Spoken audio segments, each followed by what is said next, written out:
విత్తువాడు ఎవరు?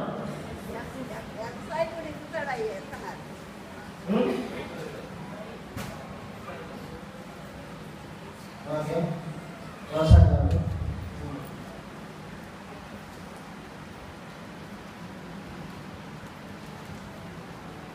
వ్యవసాయదారుడు విత్తనాన్ని సృష్టించడానికి ఎక్కడి నుంచి వచ్చింది విత్తనం?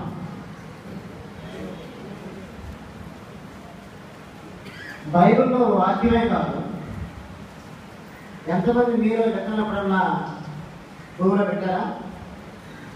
పెట్టని వాడు ఎవరు చేయండి.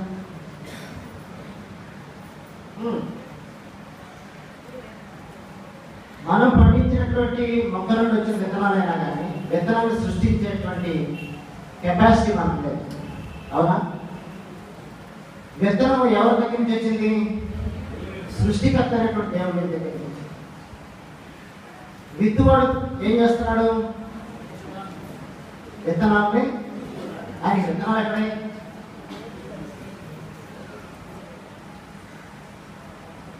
యేసు ప్రభు తర్వాత సృష్టిలో అడిగినప్పుడు ఆయన క్లియర్గా చెప్పారు, విత్తువాడు అనగా దేవుని యొక్క వాక్యాన్ని ఉపదేశించుకోవాలి. మరి పొలం ఎవరు? మానవ హృదయం. అది ఎవరి సొత్తు? సో వీళ్ళ రిలేషన్షిప్ ఏంటి?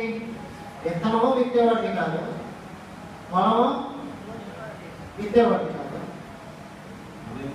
విత్తనాలు ఎక్కడి నుంచి వచ్చినాయి? విత్తనాలు ఎక్కడ పడితే అక్కడ దొరికేవి కాదు. తను ఒక్క విత్తనంతో బయలుదేరాలి కానీ అనేక విత్తనాలను తన యొక్క